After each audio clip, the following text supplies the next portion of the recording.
The internet itself was largely successful and proliferated through people searching, mostly dudes, but women and men searching for spicy content. That's literally how the internet thrived in the first place. So I'm thinking that we need the spicy adult experiences for it to get the active usership in the metaverse.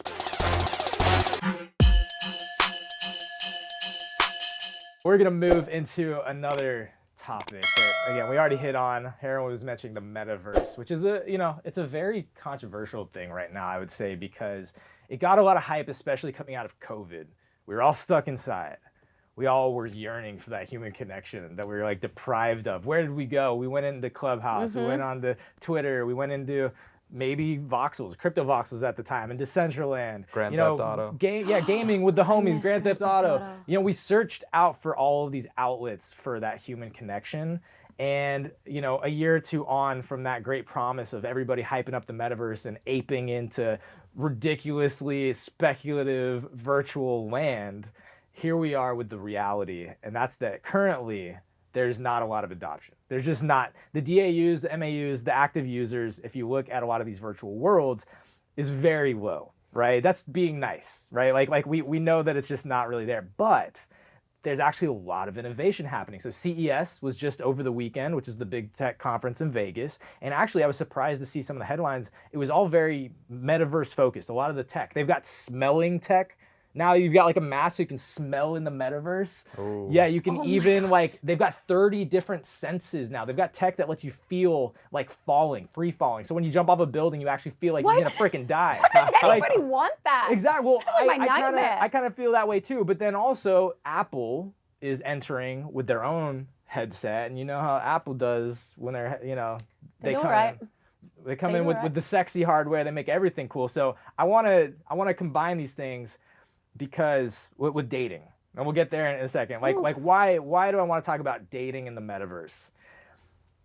So much of technology has proliferated specifically because of spicy content.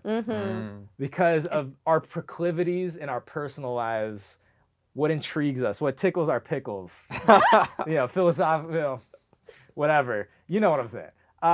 So the spicy content has been at the forefront of VHS adoption, different DVD adoption, but also people forget like the internet itself. Yeah, it's a catalyst. The internet itself was largely successful and proliferated through people searching, mostly dudes, but women and men searching for spicy content. That's literally how the internet thrived in the first place. So I'm thinking that we need the spicy adult experiences for it to get the active usership in the metaverse, most likely. Whether that's good or bad, I'm not, we're not here to have an ethical, moral conversation really.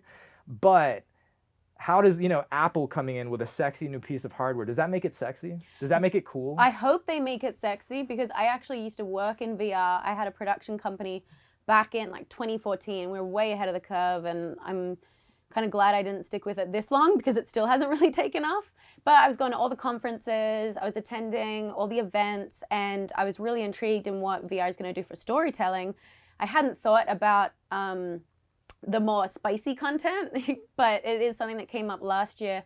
I was at a photo shoot. I was photo assisting a photographer friend of mine, and it was a photo shoot where a lot of these like OnlyFans models were there, and they were shooting like lingerie and bikini, and there was a manager there who was already working on this concept of, I think they were working on like strip tees or strippers in the metaverse, and this like full body, like wearable where you can feel that contact haptics of the woman. suits. Yes. Yeah. So that blew my mind because that was something that I hadn't thought of, but it's clearly going to be the future, which is scary to me because I heard somewhere that we're already, like, as a society having less sex, there's less, like, people, less babies being made. Like, there's just, I feel like we're becoming a little bit too disconnected as a society in person. I live on the internet, I love it, but I think we need more in-person connection. So I'm a little nervous about where it's gonna go. But as far as the VR headsets, I really hope Apple comes out with something cool because the reason VR hasn't been mass adopted yet is because no one wants to walk around or be seen in these big, ugly, embarrassing goggles that they have. It's not cool. It's not cool. Sexy. And until it looks like cool shades like this, or like more of a wraparound, like really futuristic, you know, shades, I don't think people are going to be wearing them. She likes your shades, bro. I got the shades. So Heroin, when was the last time you had sex? Don't answer that. Don't answer that. No, I mean, what year is it? Yeah, what do you think about this though? Because the truth is, like, whether we want to admit it or not, everything Kelly's saying is right on, and like the majority of relationships now already happen through dating apps and Tinder, etc. Yes, and I like that you set the context with, you know, spicy content really pushing forward technology innovation that's happened like since the internet. Tinder is obviously Probably a really even before good. that. Like, I'm sure photography. Yeah, too, you're absolutely you know? right. Like, Yes, you're absolutely right. You know, Tinder was obviously a huge catalyst in the app marketplace. So this is really just an extension of that. You know, I found a project that was very interesting last week that I just got the OG list for, so I'm gonna probably mint that one. But it's called Joy City, and it's actually a project from Brazzers. Okay. Yeah, what's that? What is that? Don't act like you don't know. Don't act like you don't know. If you don't know, Google it. Yeah, so it's called Joy City. It's a project in collab with Brazzers, and it's the first erotic metaverse platform. Whoa. And like I said, I'm pretty bearish on anything metaverse unless it's like a real company doing real shit. And so far from what I've seen, it looks semi-legit. And I went into this Discord and my God, was it mayhem. And I'm like, oh my God, like our NFT's back? Is this kicking off a bowl? That's a good sign. Like, it was when a it's mayhem. crazy sign. It was a crazy sign. And I'm like, okay, so maybe not everyone is into the whole gaming thing, but you know, people might be into this spicy, you know, shit. Yeah. And it could be a thing that onboards a lot of people. That's exactly right. Yeah, it's the adoption and getting the habit. Okay, I'm gonna share something personal here real quick that I think feeds into this. I've been doing these like intense like monthly health programs, and part of it is trying to cut out fapping and spicy content. That's like, and on top of that, like a bunch of other healthy shit. It's not just that, all right? I'm like, laughing at like the like word things fapping. like hitting the gym every day. Like, you know, I'm very focused on doing these intense health things. But I'm telling you, of all the like hardcore rules that I'm like trying to live by, that's the hardest one. Like no fapping and no spicy content, because it's something that basically, like as a dude at least, I don't know how girls behave with their personal stuff. We'll get into that. But like, you know, basically since you're an adolescent teen boy, like, you know, you've found ways to take care of yourself. You know what I mean? And so it's like that's been part of my life, and I think a lot of men, I'm sure it's not everybody, but it's really hard to just like say no to that. And so the point is, what's the point? I'm not trying to tell you all about my weird, you know, personal shit as much as point to the daily or weekly habit that this is for many people in the world, both men and women. And that habit is what creates the adoption and then the reuse, the stickiness. Ooh, that's a rough term to be thrown in here. But you see what I'm saying, right? It's like that habit building.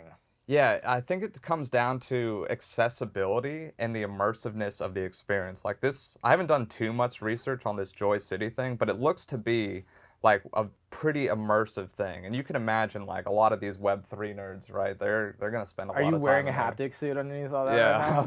Right You're in Joy City right now, aren't you? I'm enjoying Your avatar at home is actually getting some like... These are actual VR glasses. I'm that's gonna be some fully weird shit when you're immersed. out in public, but you're actually getting like... Well, because they have like female sex toys. I They had have a girlfriend who was into that once. with the little remote buzzer. Oh, we all know about that, right? Right? Somebody still has mine. So But it's what's his name? interesting because Can we call him? Can we call him right now? no way he's blocked. But here's the thing, those types of, you know, digital platforms already exist. So how does adding Web3 or NFT enhance or differentiate the experience? That's what gets really interesting. Because, you know, let's say that, you know, you're looking for someone with high status in dating and you're doing that through the metaverse, you're going to be looking for who's got that rare, you know, erotic NFT. Oh, this is where the NFTs and the status symbol comes. It's like having a Bentley out front of the club, right? Like, Yeah. all right, let's get into the woman's POV here. You teased us there, like, oh, I'll tell you how we do it. Let's hear it. How do the women come into all of this? Okay, so I think especially because of lockdowns and looking into more self-love and working on ourselves, I think women really tapped into our sexuality a lot more, especially now because we have a lot of female rappers that are talking about it and making us feel like seen and that it's safe to talk about and enjoy and express our sexuality as women. So I actually haven't watched in years because the that most Can we say spicy content? Yeah. No, it's all good because Yes. YouTube will literally like. really Yeah, okay. yeah. I haven't watched spicy content in years because most of it is very much catered towards the male gaze. It's probably directed and written by men. It's not really catering towards women, although I know there are specific sites now for women, but I just haven't been, tapped into that for a while. Luckily, I have a vivid imagination. But I'm hoping that with this, metaverse concept and Joy City is that it will be more, I guess, in a sense, collaborative for women. I think actually, Female friendly. yeah, I think it will be very female friendly. I hope it will be because it'll be a space where women can finally start exploring that, not just consuming content that we're fed, which is mainly for men, as far as male pleasure and focusing on the male body. The female body. There's an interesting point here about the safety aspect for women to really go out and explore, right? And discover new things. Because as a woman, it can be dangerous for anybody to go out and get weird. It doesn't have to be gender. But women especially can find themselves in uncomfortable, dangerous situations if they're going out with a bunch of different dudes or getting into different types of kinks and clubs and whatever you're into, right? So this could absolutely open up, I think, a Pandora's box. Boom. I think we definitely need to maintain security in these metaverses with I've seen these, metaverse police, and they're like volunteer squads of people who are just making sure everyone's behaving themselves. Fuck the police. Yeah, I know. They need to be I think they were actually dressed as schoolgirls or something. It was a fun, way to protect people. Because I've heard of women being virtually assaulted in other just regular metaverse scenarios. So it's already happening, guys creeping on women. It's if it happens here, it's gonna happen in the metaverse. So it's Kelly's birthday. All right, wait. Let's come back to this. I want to hear what you have to say first. Yeah. Let's come back to this. I was gonna ask you, so let's say you're hanging out in the metaverse, is some dude with a cool pickup line and a rare hat in the metaverse or something like that gonna be able to pick you up or something like that? Yes. Yeah. Just the answer's yes. Boom. You know what? I see NFT floors rising in the future. Oh yeah. Get those very collectible. Yo.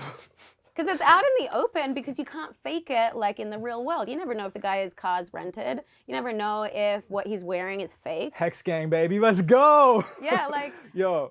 No, this is a hilarious thing. And I want to kind of expand on that, right? Because it is Kelly's birthday. We didn't lead with that. That's actually the most important story of the show today. So first and foremost, happy birthday, Kelly. We have a whole story here about a secret admirer delivering some unexpected goodies. Is that chocolates? Yeah, chocolates, and there's a note as well, a mystery note. So there are some clues, but they didn't put their name. We got happy birthday balloons, and we've got some cupcakes for her later. So we're gonna do that here in just a bit. But on that topic of your birthday, celebrating, even things like brides or what's it called? When you go out for your wedding. Bachelorette. Bachelorette. Jesus. All right, We're clearly not marriage-minded. Only my third show today. Cut me some slack. No, we are not marriage-minded here in the metaverse. Exactly. So bachelorette parties, for instance, that type of celebration for you as a woman, are you in the future, do you see yourself going into the metaverse and just getting into some really weird stuff? Ooh, that would be fun. Yeah, definitely. Because I feel especially as an actress and just being a woman in general, going to or putting myself in situations in the real world that could be really fun, adventurous, and spicy, could be, like you said, problematic, whether it's physically, reputation, whatever it is. But in the metaverse, if I have an anonymous avatar, I can do whatever the hell I want and have fun with it. Yeah. And it's way safer. Those burner Instagram finstas are all gonna be living. Yeah, this is actually an interesting point about anonymity, right? Because we talk a lot about the controversy around anonymity, but I think that's usually around project creators I think it's a different thing. If yeah, you're just out there no. doing your own personal thing, Yeah. who cares? Be anonymous. You Be know, weird. but I think when you're taking down millions of dollars and making big promises, that's when like I kind of have an issue with that. But all right, Same. separate conversation. Happy birthday, Kelly. Happy birthday. All right, any last thoughts on the metaverse becoming more sexy with Apple and spicy content and where that's going before we talk Twitter? I think it makes sense. I'm pretty bullish on the concept. I think this could be like an actual wave that we see in NFTs. Like we see NFTs, and we see spicy content, then we see gaming. I kind of see it as just like a big wave. I'm interested to see what the big players are going to be in that space, whether it's a Brazzers or a, whatever. So yeah, I think it's a good thing for the space. I agree, but I hope it's not going to be these massive companies that are already taking huge profits, especially from these adult artists. I want to see more independent projects. Like at a recent conference, I saw a project called Stripperville. Stripperville, just kind of self-explanatory there. I've seen just through TikTok, actually, there's a lot of these metaverse stripper influencers, if that makes any sense at all. And they don't even always have to be women because they're just playing avatars. I guess they have a headset. They're probably mostly men. Though, yes, well, this real. one, Like, this let's one, be honest. TikToker was a guy. And so, they've got the controllers, and so they're moving, but their avatar is, obviously representing them in the metaverse. But I kind of like that concept where it's more independent people making a living for themselves instead of just like fueling the system that already existed. That's a great point. Web3 and NFT has empowered a lot of creators to essentially move on their own path without a big agency or management team. And I see that applying to this situation as well. Mm-hmm. Hell yeah. Love it.